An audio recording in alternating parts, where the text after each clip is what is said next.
I'm just testing it out. I see. Preparing to stream. Okay. So it just goes. Okay, great. I think no.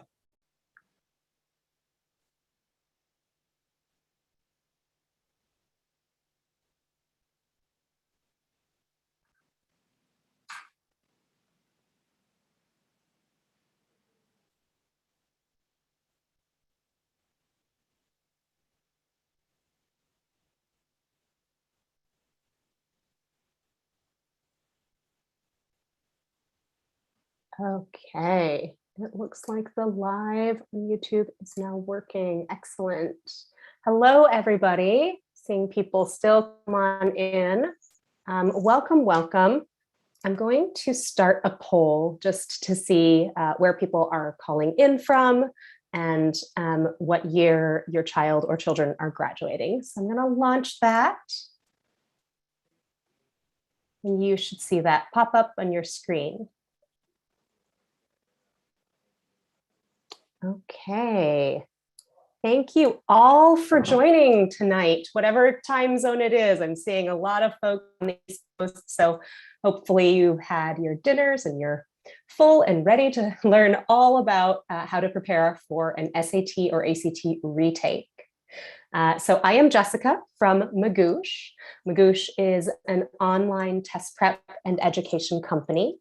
And we are really excited to be tackling this subject. I know lots of folks have kids in the class of 2022 and rising seniors this year and are thinking about, if you're going in for your second, third, maybe even fourth take of the test, how to get in the right mental state, how to use the most of the time that you have remaining to the best that you can.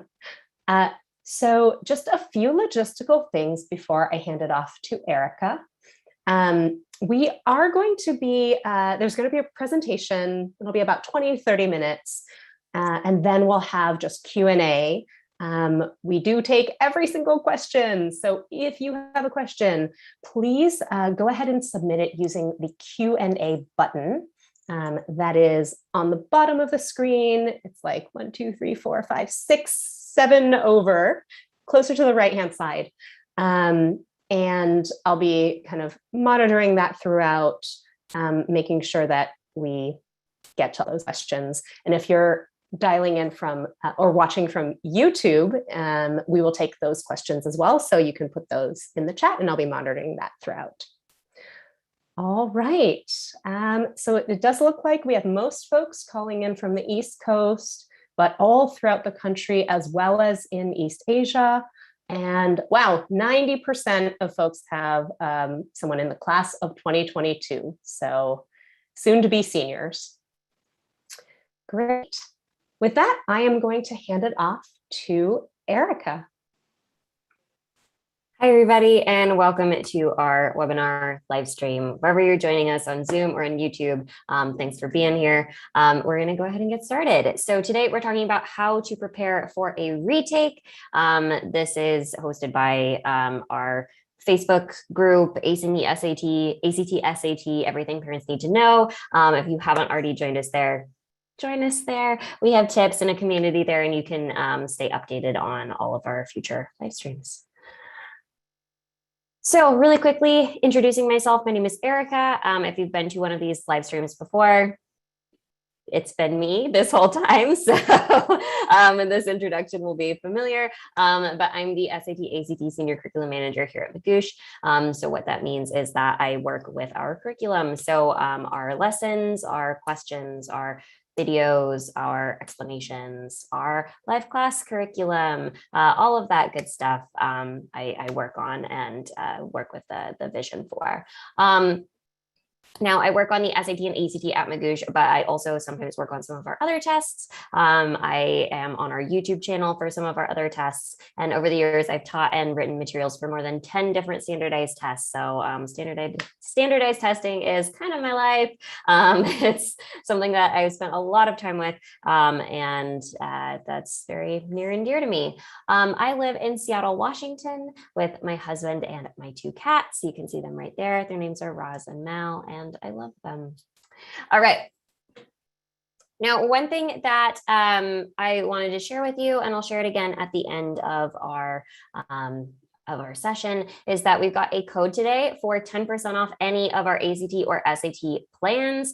So that's our premium online plans, that's our live classes plans, anything. 10% off. The code is webinar 080221. So that's today's date. It's August 2nd. 2021. So if you would like to get 10% off of one of our plans, if you like what you hear today, or you are interested in maybe getting some help with your retake, that code might be useful to you. And I'm seeing that some stuff is coming in the Q&A, which is awesome. I'm going to get to that at the end. If you do have any questions like specifically related to anything that I'm saying, feel free to throw those just in the chat, yeah, just in the chat. And then I can answer that more efficiently. But for the most part, I'm going to save not super related questions for the end. Okay. All right, so our goals for today's webinar, we're going to talk about whether a retake is right for you. We're going to first just explore whether or not this is relevant to you, because sometimes folks think that a retake is right for them and it's not. Sometimes folks don't think a retake is right for them and it is. So we're going to explore that first.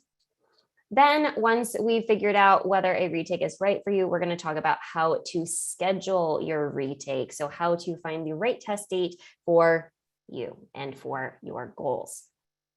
Then we're going to take quite a bit of time to talk about how to build your study plan to get the most out of your retake. It's possible that the reason that you're retaking is because maybe your study plan wasn't as good as it could have been for your first test. We want to make sure that our study plan is locked and loaded and ready to go to give us the most benefit for that retake, so we don't have to retake it again. And then we're going to discuss how to prepare mentally and emotionally for your retake, which does not get enough attention, but is really, really important. Okay. So let's start with deciding to retake. So usually folks start thinking about a retake when their scores come out and they see that their score is maybe not what they expected or not what they wanted. Sometimes folks decide to take multiple tests just from the jump. They decide that they want to take the test twice. Maybe they don't go in with a ton of preparedness for their first test, but they want to be more prepared for their retake. In any case, let's talk about when we make that decision, hey, I'm going to take it a second or third time. So the first question that you want to ask yourself is maybe kind of obvious. How does your actual score, so your score on your original or most recent exam, compare to your score goal? Now, this seems, again, really, really obvious, but I want to first define what your score goal should be. This is something that we've talked about in a webinar about setting a score goal. And the kind of short version of what we talked about there is that a score goal is usually a good idea to set at the average 75th percentile score for your school list. So when you've got your list of schools, primarily match schools, maybe a reach school or two, definitely a safety school, we want to then take the 75th percentile for all of those schools, average them out, and that should be your score goal. Now, if that is unfamiliar, I recommend watching that webinar. We're hosting it on YouTube after the fact, so you can dig through our channel and find that. But this just gives you a score that is going to help you be successful in applying to the schools that you want to apply to. So it may not actually be the number that you have right now. So I'd recommend taking the time to make sure that the score you're aiming for is actually the right score for you. Then when you have that number that is a proper and appropriate score goal for you, then make that comparison and go, okay, how does my actual score goal or my actual score compare to this average 75th percentile score? All right. Now, once you've done that, you can see what sort of score improvement you are looking for, right?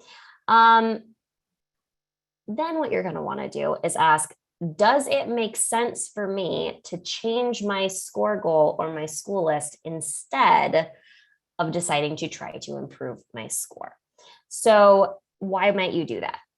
The big reason here is if you don't have enough time to make the improvement you want on your test. Now we're going to talk about those numbers in just a second. But basically, if you're going, okay, I am looking for a really, really large, maybe several 100-point improvement on my SAT, and I need to have my test done in a month. Okay, that's maybe not going to happen. So that might be a time for you to go, okay, let me reevaluate my score goal. Let me reevaluate my school list. Maybe I'll take the next month to try to improve by a reasonable amount, but I'm going to want to adjust both pieces. All right. Sometimes we go, actually, wait, hold up. My actual score is totally appropriate for my existing school list. And then maybe we go, okay, I don't need to retake. Or maybe we go, well, my score is maybe 1 off of my goal, or maybe 10 points off of my goal. And I go, that's actually really, really close. And maybe my effort would be better spent on other elements of my application rather than taking all of this time to retake to make sure that I'm maintaining my other sections to improve my weaker sections. Maybe that time would be better spent working on making sure that my GPA stays solid this year, or making sure that I have really good letters of recommendation, or that my admissions essays are really well crafted. So take the time to really just decide, is my retake worth it? And is it going to do what I want it to do? Or should I adjust my wants? So let's talk about that, right? So how do we determine how long we need, right? Well, that information is going to be based on that desired score improvement. So give yourself enough time is the big message here. And that's really the only message. When you're deciding to schedule your retake, you want to make sure that you have enough time to make that score improvement that you want to make. Now, of course, also there is the constraint that you need to make sure that your test is done on time for your applications. I think that one kind of goes unsaid. And again, that's why we might want to readjust some of our goals, some of our school list in order to bring all of those pieces together. But if you have time for a retake, make sure that you're giving yourself enough time. I think a lot of folks just decide, I'm going to do the next test, and then I'm going to do the next one, and then I'm going to do the next one. And they take a test every single month. And that actually doesn't do them a lot of favors, because they spend so much time in kind of crunch mode preparing for the test that they don't spend the sort of long duration study that will actually build up their score to the level they want it. So if instead they just took the last test they were going to take, they would probably end up with a better score and not spend so much time and effort and money and stress on all of those retakes. So give yourself enough time. What does that mean? So come up with your desired score improvement. That's just going to be your average 75th percentile score for your school list minus the score that you have right now. So your existing score from your most recent exam. Once you have that number, we have some guidance for you. And this is based on about 10 hours of study per week. Now, again, these numbers are not exact. They're going to depend a little bit on you, on where you're at in your study, on the quality of your study, et cetera, et cetera. But this is a good kind of guiding principle. So if you are looking for the ACT for about a 3-point improvement, you're probably looking at least 1 to 2 months. If you're aiming for, 3 points, maybe shoot for 2 months. If you're aiming for maybe 2 points, 1 point, okay, all right, that might be 1 month. You might be able to do that in your next sitting. So 3 points, 1 to 2 months. That's when you should schedule your next exam. If you're aiming for 5 to 6 points, okay, that is more significant. There you might want to be aiming for 3 to 4 months. So if that's you, you might be aiming for something later in the year, maybe a, what's 3 to 4 months from now? Maybe a December test date might be appropriate. If you are aiming for 7 to 10 points, that is a significant improvement. It's an awesome goal, but it does require sustained long-term effort. You're probably looking at 6 to 12 months. If you are a rising senior and you are looking at that sort of numbers, okay, that might be doable, but you'll definitely want to start on that process now. And you're probably looking at one of the latest test dates that you can possibly go for. You might also be in a situation here where you may want to start thinking about, what is my plan B? If I cannot make that sort of improvement, what am I looking at? How does my school list change? How does my score goal change, et cetera, et cetera. Okay. For SAT, we have kind of a similar breakdown. If you're looking at 70 to 150 points, you're looking at 1 to 2 months. If you're looking at 150 to 250 point improvement, you're looking at 3 to 4 months. And if you're looking at 250 to 350 points, you're looking at 6 to 12 months. If you're looking for an improvement beyond that, one, I would probably first just consider reevaluating your goals. And then I'll talk a little bit more about the sorts of things that you can do to make sure that your prep is right for you, but you're probably going to want to look for maybe a more guided prep where you can get more individualized attention and make sure that you're getting the resources you need to make that sort of significant improvement. But the first thing I would do is say you might want to reevaluate that school list. Okay. All right, so once you have scheduled your test, all right, you've got that test date locked in, you are going to build a study plan around the amount of time you have until your test date. So the first thing that you're going to want to do is identify where you struggled on your last test date. Now, hopefully that was recent because we're going to ask a lot of pretty specific questions about that. So the first thing that we're going to ask is, hey, what sections did I struggle on? And we're going to look at percentile scores there. We're going to look at raw scores. We're going to go ahead and go, okay, which sections am I weakest on? And those are going to be the sections that we place priority on. We'll talk about that more on the next slide. So we're going to go, okay, what sections did I struggle with? What sections should I study the most? Then we're going to get a little bit deeper. Okay, what question types did I struggle with? And we're going to emphasize that on the sections we struggled with the most, maybe spend a little bit of time on that with the sections we didn't struggle on as much, maybe our more average sections. So we go, okay, what question types was I really struggling with? Were there specific passages that I found challenging in ACT science? Were there specific math topics or formats of math questions that I struggled with? Maybe I really struggle with no calculator on SAT math. Maybe I really do not do well when there's a percent in the question. Maybe in reading, I really struggle with, I see inference questions and paired passages in the Q&A. Maybe those are things that I know personally are weaknesses. Those are going to be things, again, that we're going to spend more time with in our study. And then this is where this gets a little harder. What strategies did I struggle with? Ooh, okay. So this is maybe going to be a little bit harder to pinpoint because that might be something like time management. That might be something like using your scratch paper well. That might be something like effectively reading the passage in a time crunch. It might be the sort of things where you did it fine in your practice, but on test day, it fell through. It might be anxiety management. So again, not something that's necessarily going to be easy to see from looking at your score or even looking at the questions, but something that hopefully you picked up on as you were taking the test based on how you were feeling, how you were performing. Now, like I mentioned, ideally, we're doing this shortly after our test date because it's going to be easier to remember, especially what strategies you struggled with right after the test date. But it's also going to be easier to remember things like question types as well right after the test date. So if you have taken your test recently, this is something I would recommend doing now. Or if you are considering taking your retake after your next exam, I would recommend just setting aside that time in the days after your test to kind of do this rundown with yourself so that you have that information and don't forget it. Now, one other thing that you can do is get a question answer service for the SAT. Those are nice, specifically the question answer service if it's available, because you can see the individual questions and you can see how you performed on them. And that can just help you better pinpoint where you did struggle if you don't remember it particularly well. One other thing I didn't put on the slide is if you are really far out from your last test and you really don't remember it, this is also something that you can do with a really realistic practice test. So if it's been a minute, maybe take a practice test as realistically as possible and then repeat this process there to, again, identify where your weaknesses are. If it's a realistic practice test, likely you will be struggling in the same places that you would have struggled on your actual test day.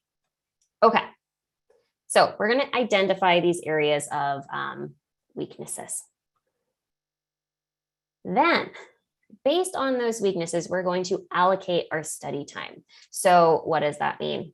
we're going to prioritize our weaknesses, right? Pretty straightforward. We're going to make sure that in our study, we're not just kind of going about it randomly. I see a lot of students who go, yeah, I'm really weak at this area. And then they just go through a book, right, in order, or they just do whatever is the first thing they see, or they just take a bunch of practice tests. And that's not particularly useful because you have this information about how you perform from your last test. You can use that to make sure that you're using your time effectively to improve your score in the way that you want to. So prioritize your areas of weakness.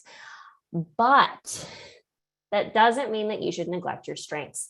One thing that I see students do that's maybe slightly better than just studying randomly, studying whatever comes up, is exclusively focusing on the section that they want to improve the most. So I'll see a student that maybe did really just totally solid on reading and writing. They're happy with their score. Their math score was lower than they wanted it to be. So they really study on math, blah, blah, blah, blah, blah. And then they go into their test day, having not touched reading and writing since their last test, and then their math score improves and their reading and writing score goes down. Oof.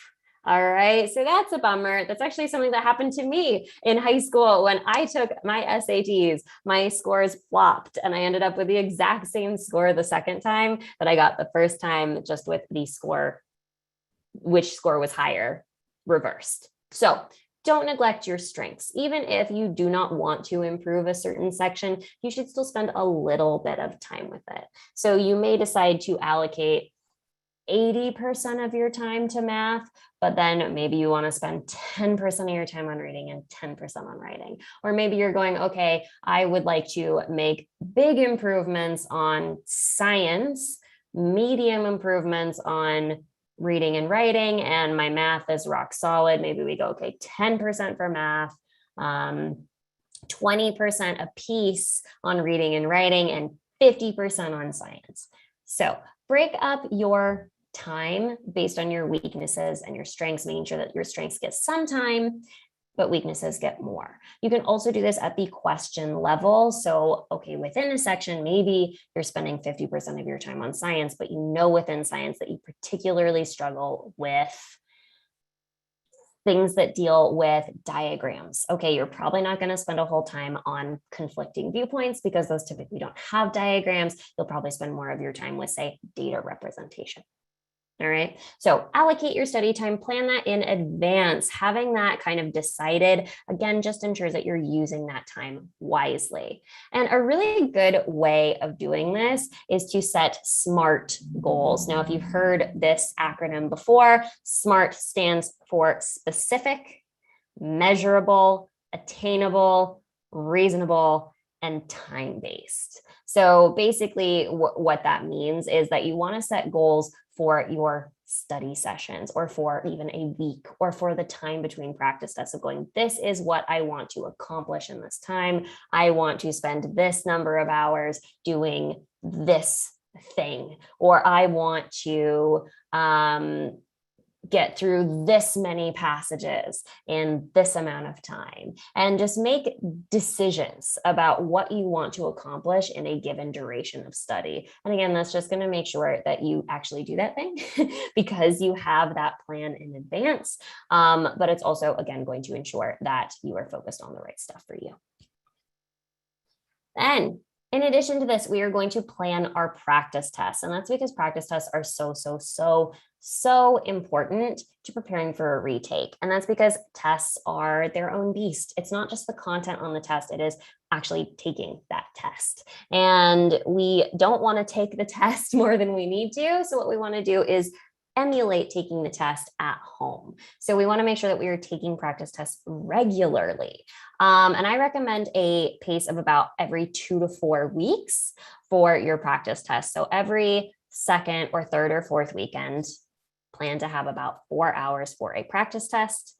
And then the next few days, having about 4 hours for practice test review. This sounds like a lot of work, but it's important for making sure that we are getting the value out of our practice tests and that we are able to do the things we do in our practice on the test day because we've practiced it in that test-like context. So again, plan that in advance. put it on the calendar, make sure it's there just to keep you honest leading up to your testing.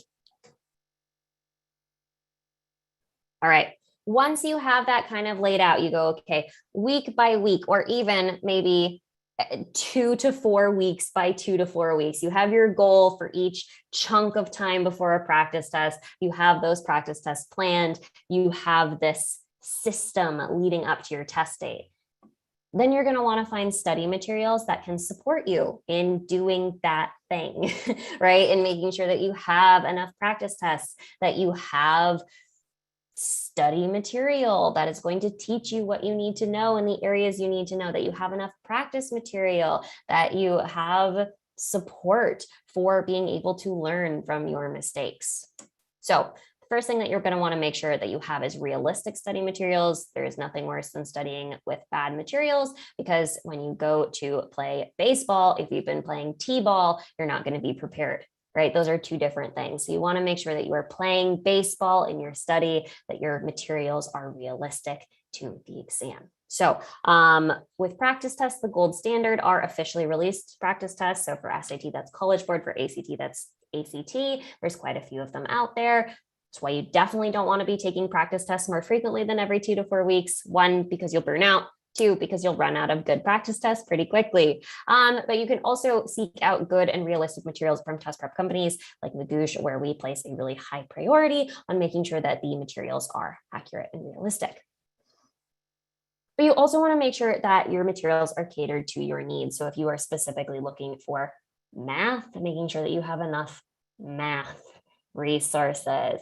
If you are looking for improvement that you haven't seen with your current study materials, maybe you need a different sort of study material. So if you've been self-studying and that's not working, maybe you need something a little bit more guided, maybe something created by experts. If you've been studying with written material, maybe you need video material. Maybe if you've been studying with non-live video material, maybe you need live video material. So consider where you are at and how your study has been working, and then make sure that your materials support that. It might mean looking for different materials. So in my experience, I've seen a lot of students who struggle with self-study, who struggle with finding the materials they need to really succeed with an online program where it brings together lessons, explanations, all of that, so that they really understand the problems and don't have to figure it out on their own.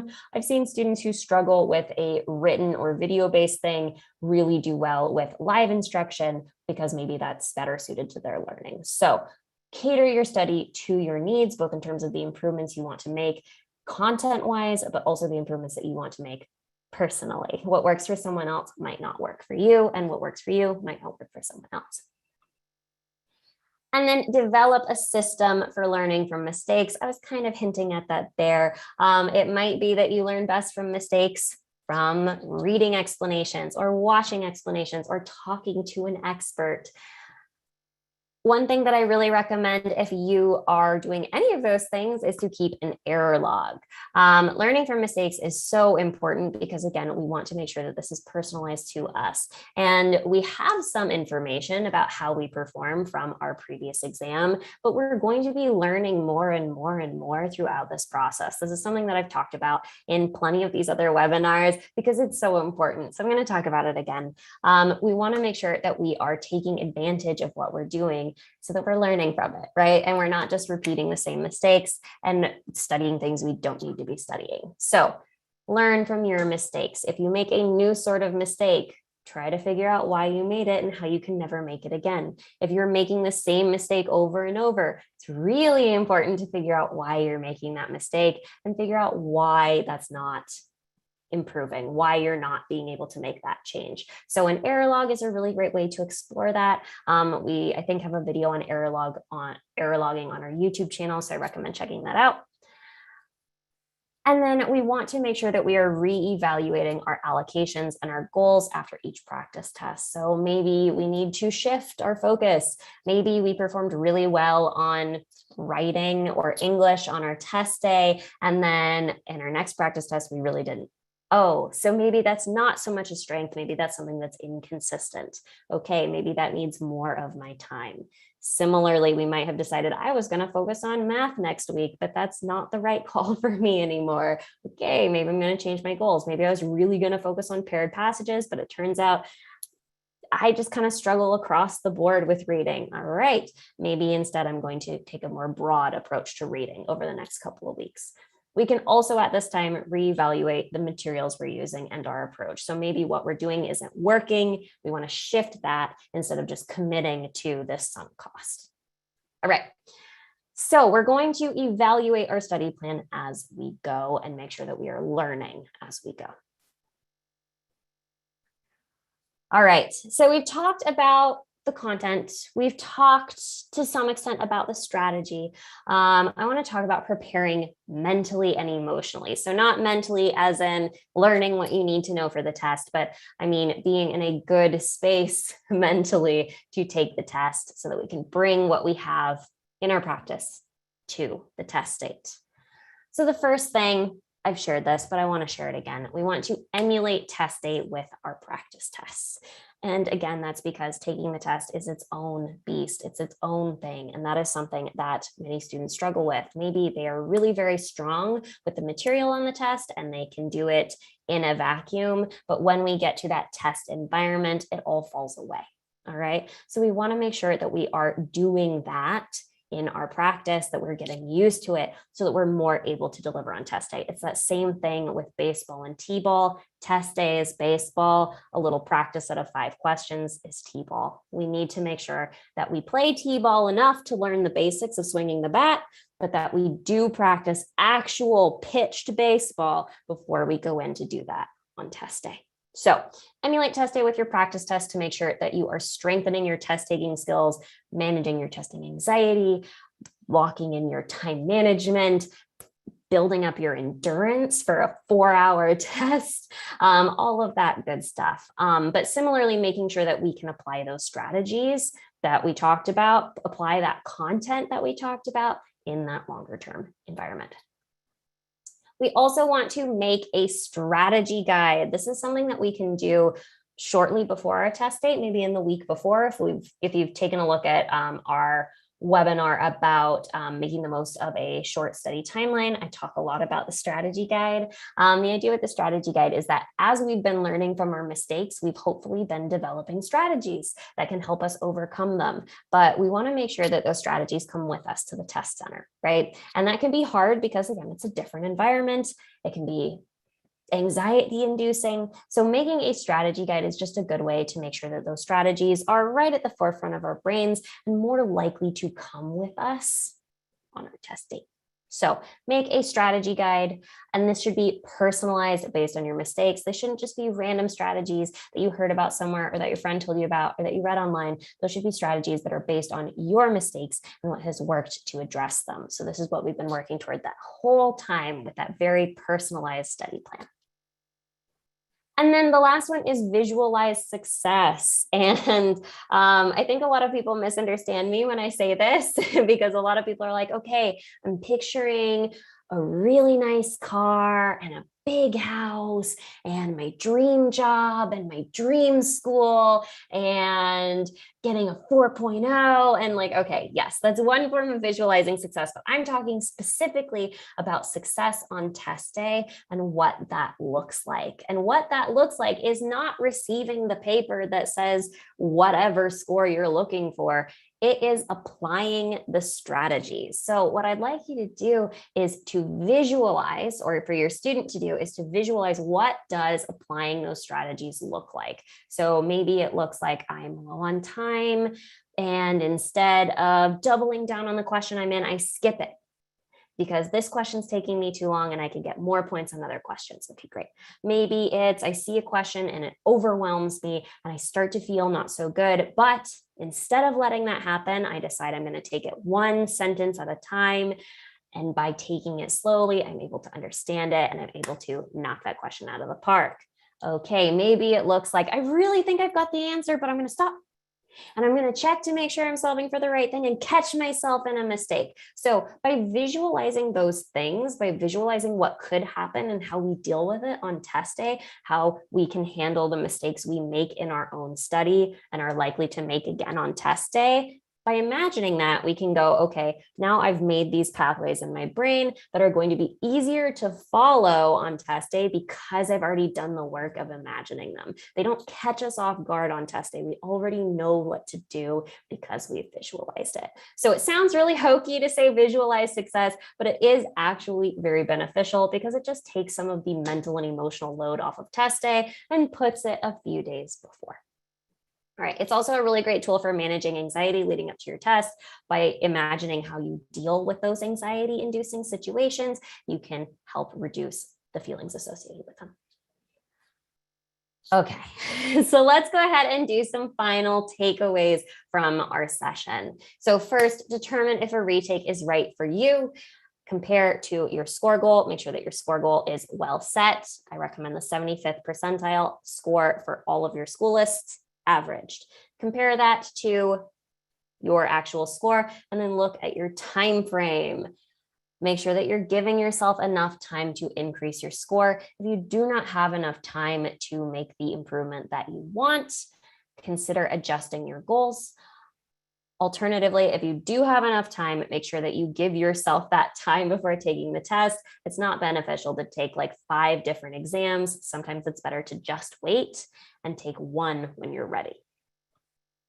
Intentionally plan your study. So instead of just doing more of the same, alter what isn't working and make sure that it is catered to you and what you want to improve. So customize your study schedule to your desired areas of improvement, as well as your own personal needs as a test taker, as a studier. And then finally, prioritize your mental and emotional preparation. Make sure that you're going to be in a good place to take the test, not just handle the material on the test. And that's it. So now we'll go ahead and take some questions. I'm going to go ahead and just remind you of this code for 10% off any ACT or SAT plan, which is webinar 080221. So that's today's date. If you are looking for a retake and you are looking to do something different, a Magoosh online plan or our Magoosh online classes, live online classes might be a good choice for you to get the improvement you would like to make. Okay, we're going to go ahead and jump into questions. Jessica, if you want to kick us off with a question, we'll jump in. Yeah, sounds good. So this one's very relevant to the question of retakes. What is the maximum number of times you should take the SAT before it affects you negatively with college admissions? Yeah, that's a really great question. And we're getting a little bit out of my wheelhouse here in terms of knowledge, because I am an expert more on the test than on admissions. My understanding here is that taking the test too many times doesn't look great, especially if you're not showing improvement between those times. Now, if you're going, okay, I took the test and I improved, and I took the test and I improved, and I took the test and I improved, that's great. That's awesome. But if you see, hey, 5 retakes and there is no improvement between them, that starts to look worrying to colleges, because it shows that you're putting effort and time towards something that isn't working for you, that you're not shifting your approach, that you're not changing what you're doing to see that improvement. So rather than focusing on number of times, focus on taking the test when you know you're going to see an improvement. So rather than relying on multiple retakes to improve your score, rely on study and taking the test at home to improve your score, and then go take it when that's going to happen for you. So hopefully that makes sense. I would think about it less as the number and more about the score. Great. I am seeing a couple questions about studying for a month. So if you have a month, what is the best strategy when it comes to practice tests? Yeah, great question. So worth noting that we did a live stream on literally this topic about how to get the most out of a short study timeline. And there's specifically a section in it about having 1 month. So I recommend checking that out for more details, but kind of the short version is if you're looking at practice tests, I recommend taking one just ASAP to do that evaluation of what do I need to be focusing on? What are my areas of weakness? If you've taken a test recently, maybe you don't need to do that. Maybe you can do that analysis based on your last exam. A practice test is nice because you can actually see the questions, which you can't usually unless you have like a question and answer service for your SAT. But go ahead and take that practice test, do your analysis, and then use that to build just a month study timeline. Now, in terms of the actual practice test, I still recommend that 2 to 4 week time frame. For a month, I'd probably go with 2 weeks. I would not recommend going more frequently than that, which surprises a lot of people because they might go, well, hey, I've got like 8 practice tests. Why don't I take them all? And that's because, again, like taking the actual test, if we just take it a bunch of times without putting concerted effort into improving, it doesn't really do a lot for us, right? So make sure that you're taking those practice tests with 2 weeks between them at least, so that you have time to break them down, to look at your mistakes, to adjust your study, and to make those sorts of improvements that you want to make, so that when you take your test, you actually have something that you can apply, something that you can practice, and that it's not just another round of making the same mistakes over again and building bad habits. So practice tests every 2 weeks. I recommend taking your last practice test the weekend before your test date, or if you're taking like a midweek test around a week before your test date, that gives you enough time for you to be like mentally and emotionally in the right space to take another test when your actual test date arrives. Maybe not a ton of time to learn, but enough time to process the strategies that you should be thinking about going into your test date. And with that time frame of about a week before your test date, that score on that final practice test is probably going to be a good indicator of how you'll score on your actual test date, provided that it's realistic. So hopefully that answers your questions. Probably take a practice test now every 2 weeks until the week before your test. All right, another question with this month time frame. Do you think it's possible to bump up a math score by 4 points? So we're talking ACT here in a month.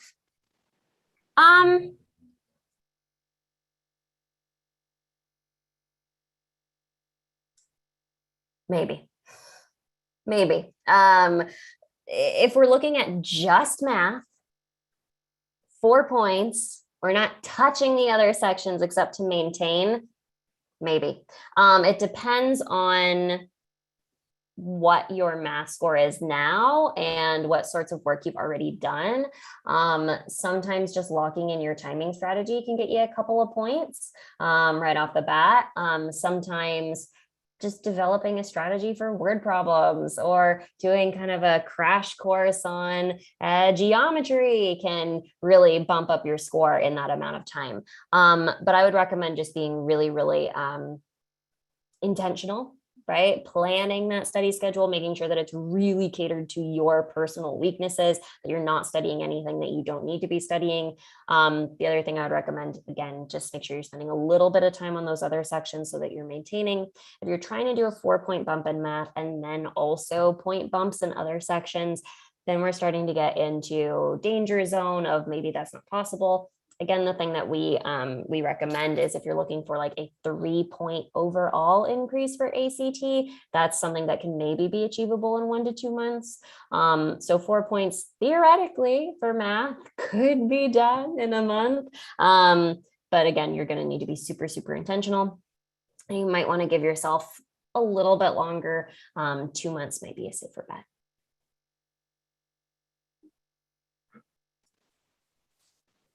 Great. So more questions about retakes. One from an anonymous attendee here. My daughter got a 6-point improvement with the ACT retake second attempt. Wow, that's a great score improvement. She's not sure how much improvement is possible with taking the ACT another time. So this will be her 3rd time. She's thinking of trying SAT rather than taking ACT again. Do you have any thoughts about this? Yeah. Usually my recommendation is to choose a test and stick to it, because they are pretty similar. But there are enough differences between them where switching to a test can just result in kind of a step back, where there's some new things you have to learn. You have to learn new timings. You have to learn new approaches, new things to get comfortable with.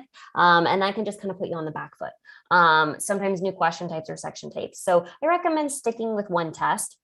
However, if maybe you're going, so some things you might be seeing, if your daughter is stronger in math, then maybe SAT might be a good choice because SAT math plays a larger role in the overall score. If your daughter is weaker in science, okay, maybe ACT might be a good bet, or sorry, SAT might be a good bet because it doesn't have that science section. And so she might perform better there.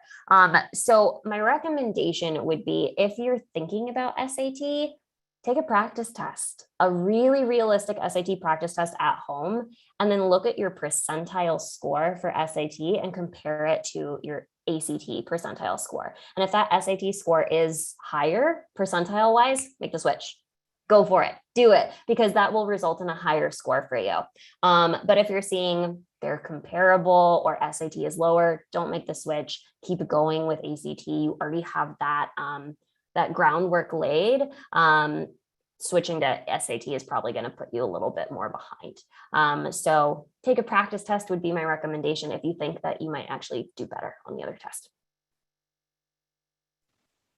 Great. Couple more questions around ACT. So is it possible to bump up a reading score by 3 points in a month if I know what's wrong? And this person's looking from 31 to a 34. Yeah, so that's within our recommended zone of score improvement. So theoretically, yes, and it sounds like you do have a good view of what it is that you're struggling with, what question types, which is great. That is definitely a positive indicator for being able to make that change. So theoretically, yes. One thing that I would note is that a 34 is quite a high score for reading. And sometimes when we get up into those higher scores, it can just be easier to miss slightly, like a question can throw you. And so sometimes it can be harder to get like 34, 35, or 36 because they are really finicky at that upper level. So that's one thing that I would suggest is that you'll want to make sure that your other scores are also high. So if you do miss by 1 in reading, that it's balanced out in other places. The other thing that I would recommend is if you're going, hey, I know what my weakness is, but I'm having a hard time dealing with it. I would recommend maybe trying something different. Maybe if I haven't been studying a lesson on this, maybe I should go seek out material on how do I do inference questions, or maybe I should work one-on-one with someone who can help me do these inference questions so we can walk through the process together. So figuring out something different might be a good move. You're already in a really good spot with knowing what you want to work on. So even working with someone for like an hour or watching a live class and specifically focusing on that area for a little bit is going to do a lot for you. Yeah, so I think that sounds promising, but just make sure that you're being really intentional. Seek out the help that you need because you're on the right track. So question about ACT scores. Can you see your score question by question so that you can figure out which kinds of questions that you did worse on? I could be wrong, but I looked at this earlier today and I don't believe so. I don't think there's anything like the question and answer service for the ACT. I could be wrong. You may want to seek that out. Sometimes tests are released after the fact. Sometimes they leak after the fact. And that's something that you could potentially look at. And if you remember what questions you missed, that can help because you can see them after the fact and you can see the actual scores. But in terms of like actually seeing your answers question by question, I don't believe that's something that ACT releases. I could be wrong. in that case, if you're going, it's been a minute since my test and I really don't remember how I did. And I can't tell from my subscores. That's another thing. Subscores can help because they tell you kind of like how you're scoring on different categories of questions. That can help you roughly figure out which sorts of questions you're doing well on, which ones you're doing poorly on. If that's not helping you, you're having a hard time interpreting it, take a practice test. Really realistic practice test. You're going to likely see the same things that you saw in testing. Okay, a couple more questions around score improvements and possibilities of improving scores in a certain time frame. I'm really impatient and I think I might lose some of my ACT knowledge if I wait a long time. Is it possible to bring my score up 9 points for the September ACT? I took it in July. Yeah, great question. So first I want to correct a misconception. When I say wait to take it, I don't mean wait and not study. I mean, you're studying that whole time and taking practice tests every 2 to 4 weeks. So you shouldn't be losing knowledge over that time frame. You're only going to lose knowledge if you stop studying, if you stop taking practice tests. So I don't think that's a concern, or it shouldn't be a concern for you if you are planning to study for that time to make that score improvement. But if the question is, hey, can I bump my score 9 points by September? Probably not. And I'm sorry that that's probably not an answer you're looking for, but that's really not in our within the range of our estimates. So we had 7 to 10 points as a 6 to 12 month investment. So again, that's not waiting 6 to 12 months. That's studying consistently 10 hours a week and taking regular practice tests for 6 to 12 months. So I don't think that's a realistic goal for you. I would recommend either deciding, hey, I'm going to delay my next test for a while, and then set a really realistic and really detailed study plan until then. Maybe seeking out something like an online program or a live class or tutoring or whatever is going to work for you, to help you actually attain that study. If you're going, I just actually can't take the test beyond September. That is the last possible date that makes sense for me. I would really recommend adjusting your score goal. Really look at your school list and go, do I actually need that score for my school list? And if I do, maybe I should adjust my school list to be more appropriate to the sort of score improvement I can actually make in that time frame. So I'm sorry if that's not the answer you want to hear, but hopefully that helps with your plans. So speaking of school lists, how does one calculate the 75th percentile of scores of schools for the SAT or for the ACT? Great question. For either test, you're kind of going to do the same thing, which is to do a little bit of research. So I really recommend US News and World Report. They have current information for like every school out there. So it's just going to be a really good source for that information. So you're just going to go to Google and punch in your school and 75th percentile ACT score, and then maybe punch in US News and World Report, or go to US News and World Report and search for that school.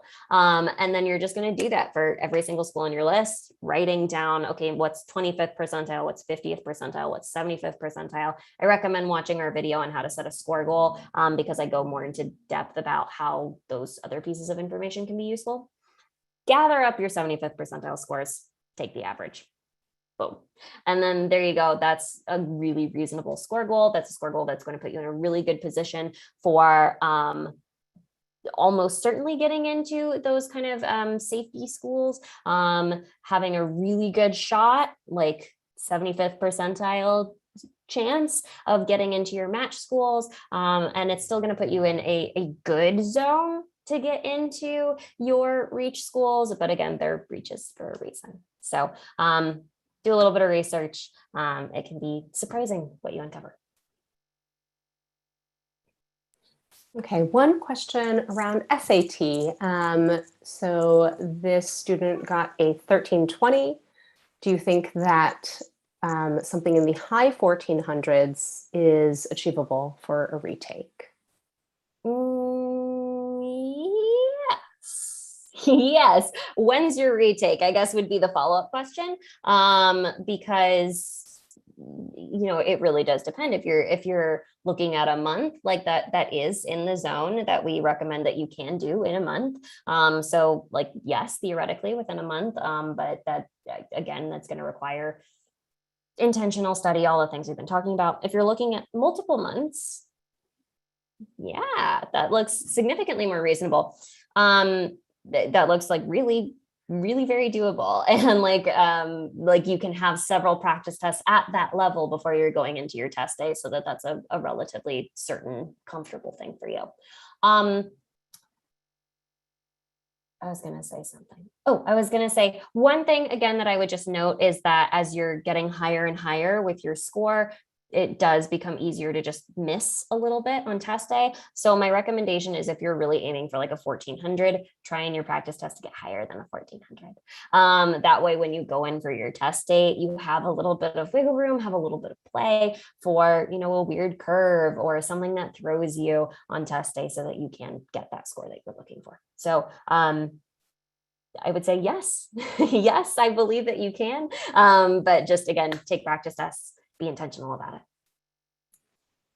Great. We're going to take a couple questions from YouTube, our YouTube chat. One is around test prep anxiety. How do I remove test prep anxiety? Yeah. So the things that I was recommending on our slide about, let me just go back to it. Our slide about preparing mentally and emotionally, these are the things that I really recommend most for dealing with test prep anxiety. So putting yourself in that situation more, right? Exposing yourself to those test prep situations so that you are getting used to it and practicing dealing with it. Familiarity can help a lot with reducing that anxiety. So really realistic tests, practice tests can do a lot for you. For some students, I'll recommend booking a room at the library to take your practice test, because that's an unfamiliar location. It's kind of public, and that can just put you in a different headspace than you're at the place where you do your homework. Making sure that you're doing it all in one sitting, that you have a timer, that you're taking it on paper the way you'd be taking the actual test. Those sorts of things can help create that same environment and can help, again, just with being more comfortable with it. Similarly, strategy guide can do a lot, really thinking about those strategies and then visualizing using those strategies. Again, just make sure that on test day, when you're in that situation that promotes anxiety, you've already thought about it and you've already thought about how you deal with it. So if you are experiencing anxiety around your test date, thinking about, okay, well, what are the things that specifically I'm nervous about? And then, okay, what if that happens? What do I do? And kind of working through those strategies and then practicing them with your practice tests and then envisioning them for before your test day can just help to make that a little bit less stressful on test day because you've already worked through it. So those are the things I recommend the most. Do practice tests. Think about the sorts of strategies that you have for mitigating those anxiety-inducing things that happen on test day. Other than that, making sure that you're feeling really good going into your test day can do a lot. Good sleep, eating well in the morning, reading something so your brain's awake, breathing, doing something that makes you feel good and makes you feel alert and alive before you go into your test day can do a lot as well. And then another thing to just remember is that your test score isn't everything in life, but also in your college applications. There are other elements to it, and there are other ways for you to shine. So keeping a little bit of perspective there can help with that as well. So hopefully that helps. We also have quite a few videos and articles on test anxiety that I recommend checking out from us at Magoosh. So you can check out our blog, you can check out our YouTube channel for more information on that.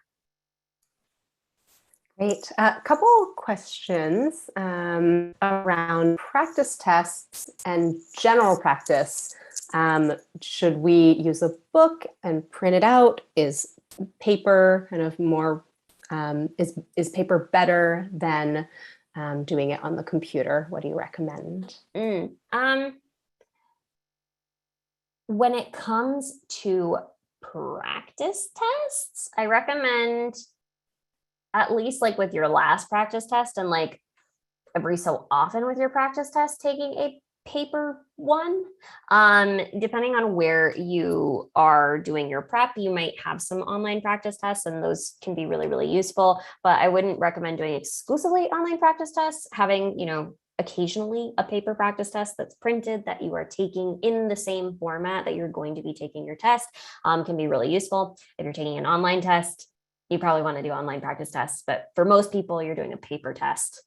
Doing paper practice tests can really help with just creating systems for how you organize your work, how you move things around on your desk, et cetera, et cetera. So I do recommend doing some paper practice tests. When it comes to other prep, so like untimed prep, doing lessons, doing explanations, working problems, blah, blah, blah.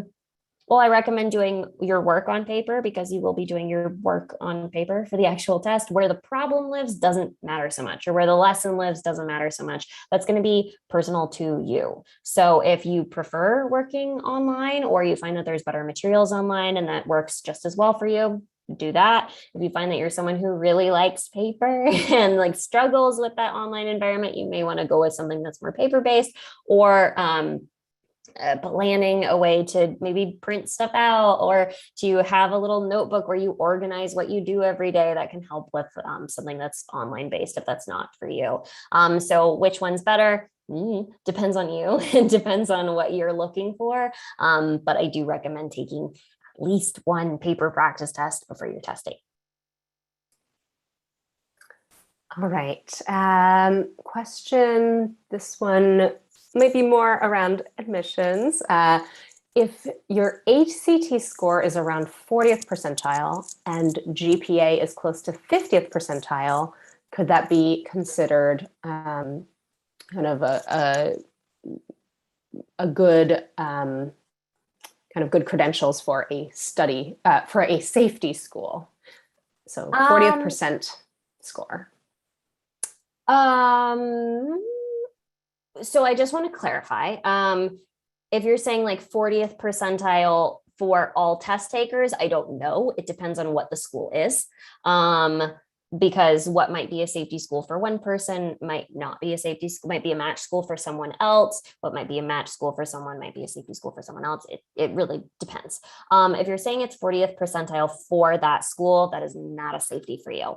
That is a match to reach.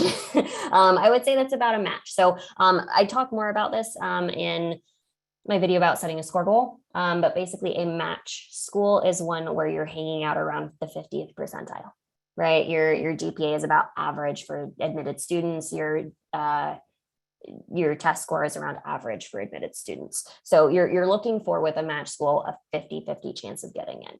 A safety school is one where you're at like the 75th percentile or above. So you are going to be like in the top quartile of admitted students. You are very, very likely to get in. The point of it being a safety is that it's, when you have a couple of them, you have a really high chance of getting into at least one. If you don't have and there's different words for it, but what is often considered a safety school, if you don't have those, you can get in that situation where you just get unlucky and you don't get to go to college next year. So if you are picking schools and considering a 40th percentile and 50th percentile score to be safety, you might run into that situation where you just get unlucky and you don't get to go to college next year. So I'd really recommend reevaluating your school list. That's a match school for you. That's a school that's likely where you're likely to end up. You want something that is very, very likely to take you 75th percentile or higher, just as backup. But again, you want to make sure that that's a school that you can actually see yourself going to, where you can get the education that you would like. So no, I would not consider that a safety school. We have more information on that. I'd recommend checking out that webinar that I did, and there's more about that on our blog that you can check out as well. Okay, one more question that's kind of specific around score improvements for ACT. Do you think that improving from a 28 to a 32 is achievable for an ACT next month? It's not in our ranges. Those ranges that I shared earlier, and you can go back and kind of click through to see what those are. But we recommend if you're looking for like a 3-point improvement on the ACT, you should have 1 to 2 months. If you're looking for a 4-point improvement, I would say probably not. I would say you probably want more like 3 to 4 months there to be more likely to get that score that you're looking for. You could probably improve from a 28 to a 32 in a single section, but across the entire exam, I think that's more than you should probably expect from yourself in a month. So I would recommend giving yourself more time or reevaluating your score goal.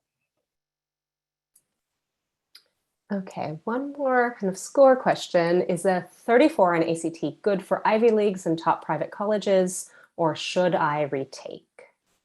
34 is a great score. I would recommend checking the specific schools that you're looking at. I would say likely, yes. But again, I would just look at that information and again, look at your school list, find your average 75th percentile score. That's what you should be shooting for. Likely a 34 is going to be just fine for that. It's probably, is it going to put you at a match level for like Ivy League schools? For top private colleges, maybe not. But again, for most students, those are not match schools. Those are reach schools because they are so selective. And even for students who have those scores, it's not a sure thing that you're going to get in at all.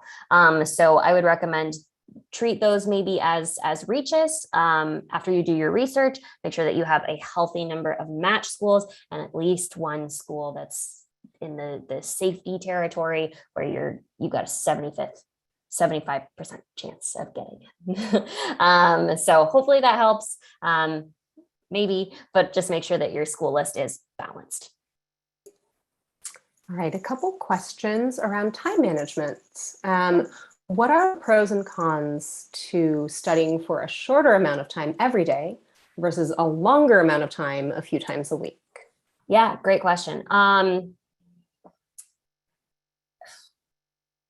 Let's talk pros and cons. That's a really great way of framing that. So pros, studying more means that, or more frequently, sorry, means that you're going to be more able to make connections. You're going to be able to remember your previous study session a little bit better, build on that knowledge. You're not going to end up like repeating a bunch of stuff because you remember it and you're more likely to retain the sorts of improvements that you've made from one study session to the next. So there's a benefit to frequency of study in that it can improve the quality of your study.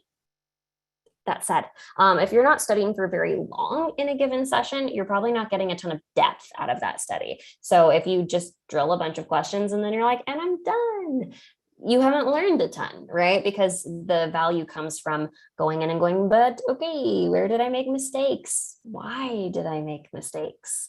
How do I address that mistake in other problems? Maybe let me do similar problems and try to make that change. That sort of like deep learning only happens with longer sessions, or maybe like, okay, one session and like the next day you do that reevaluation. So what do I recommend? I recommend studying at least 3 to 4 times a week. I recommend having most days of the week you're doing a study session. And I recommend that your average study session is probably at least an hour. You can do totally effective 20-minute study sessions, but you shouldn't do only 20-minute study sessions. 20 minutes is great for reviewing strategies from the previous day, or reviewing equations that you don't know from the previous day, or maybe doing like the shortest little drill and then reviewing that little drill. Like that's, or maybe taking a little bit of time to review a practice test or something. 20 minutes can be effective, but as long as it's targeted toward a specific thing, and as long as in other sessions you have enough time to do this sort of deep learning that you need to make significant progress. So pros and cons, there are both. So you definitely want to hit kind of that middle ground where you're studying long enough in most of your sessions, but also where you're studying frequently enough that you get the benefits of building on knowledge. Hopefully that helps. Hopefully that answers your question. One more around time management. Do you have recommendations on how to improve my time management on math specifically? Great question. My biggest two things are have checkpoints. So depending on what test you're taking, you'll have different checkpoints. I recommend checking out our YouTube channel. I have free live classes for both SAT and ACT where I talk through timing checkpoints. That's one of the first things we talk about in either of those classes, where basically we talk about how long you should spend for a given number of questions in math. And it's different for each test. Having those can help you kind of keep track throughout the section of how you're doing. So if in the first 10 questions you are behind time, you know that it's only going to get worse from here unless you do something about it.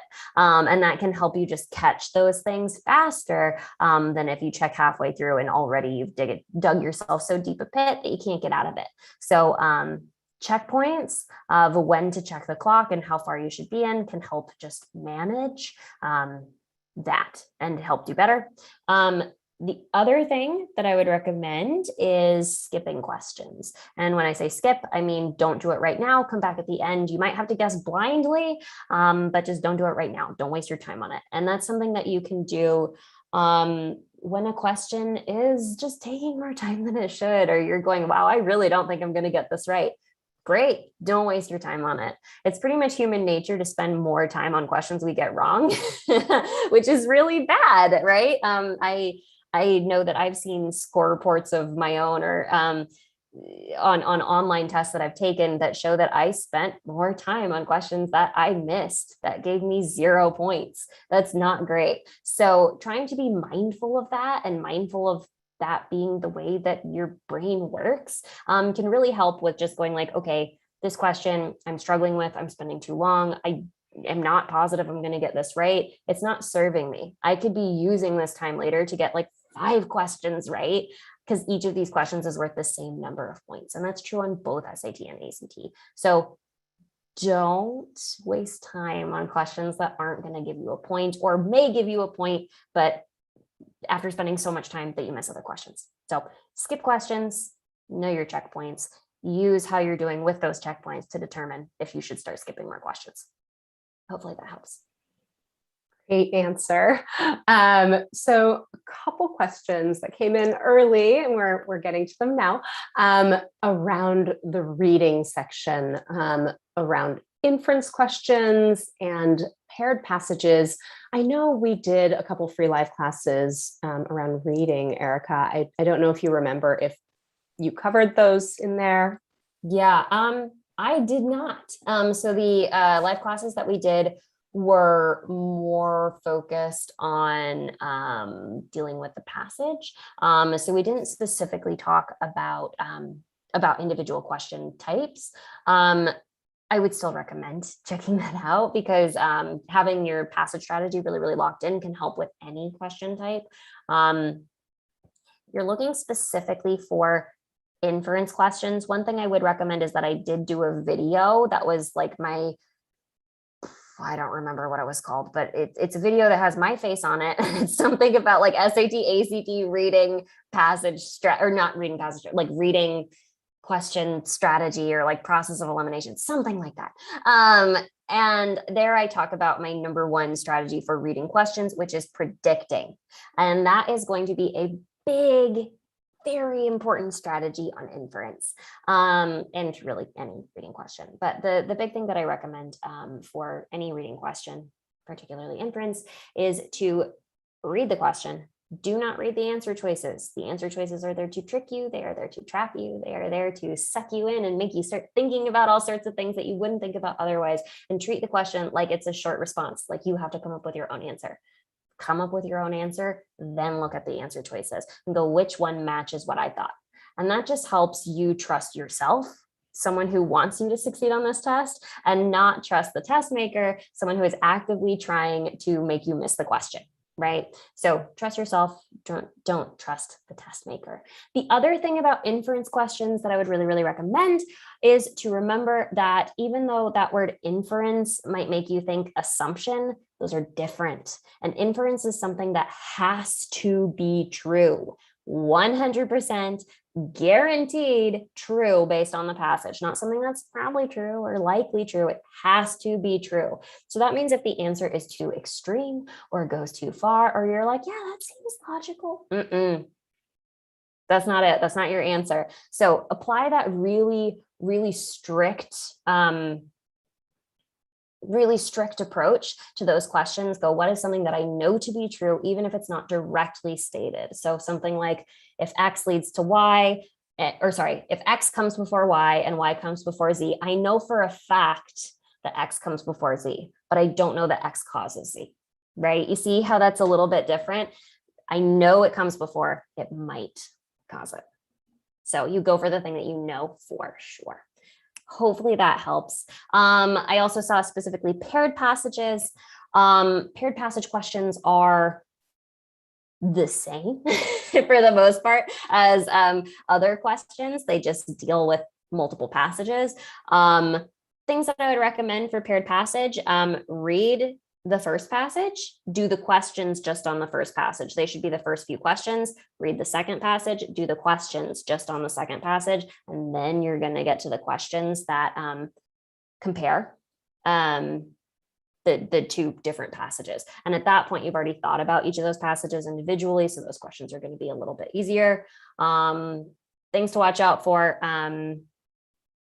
Picking an answer that's true for only one passage is kind of the classic wrong answer trap there, or mixing the passages up. So you can avoid that for those individual passage questions by doing the passages and their questions one at a time. Passage one questions, passage two questions. And then for those ones where you compare the two, just be really, really careful. Once again, predict and just check to make sure you didn't mix them up. That's all I got.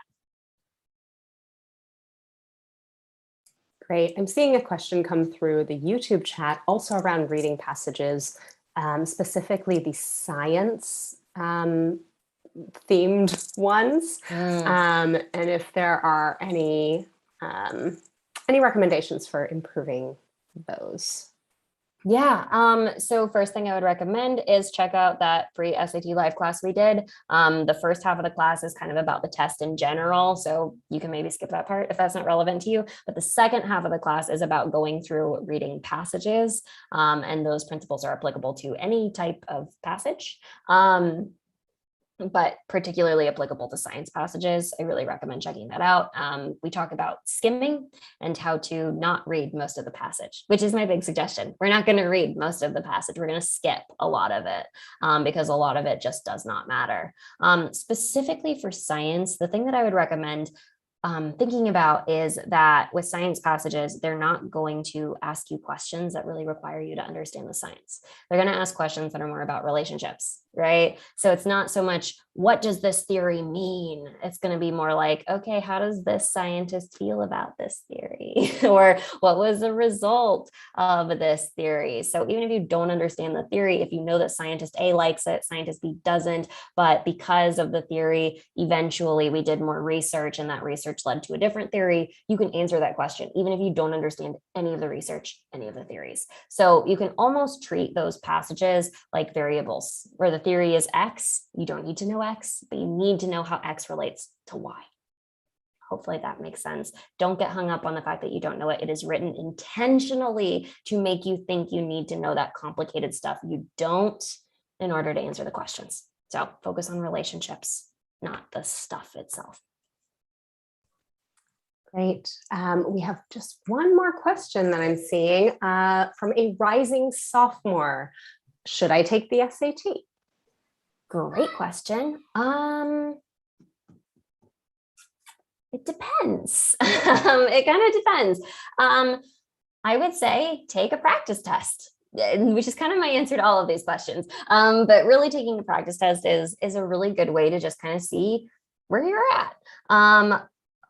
If you take that practice test and you're going, hey, awesome, I'm doing pretty solid, I'm on my way,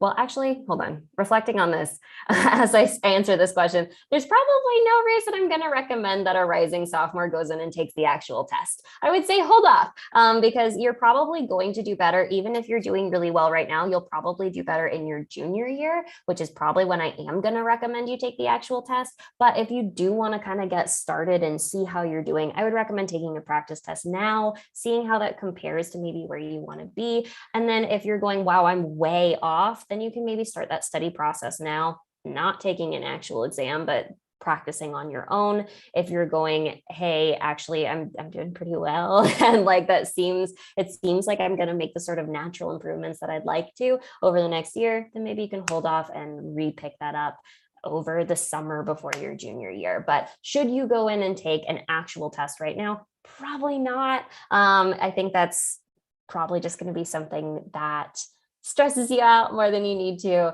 and something that you're going to have to go do again in your junior year. So I'd recommend holding off for now on an actual test. All right. Thank you so much, Erica, for answering all those questions. Thank you to all of our attendees for asking great questions and for being with us this evening. We're going to wrap up now. And again, we are from Magoosh. And we will go back to that coupon page. Yes, any ACT or SAT plan will have this coupon code for you that you can use. And this actually includes our live classes. That's a really great deal. So make sure to check that out. And thanks so much for joining us. Thank you. Bye. Bye.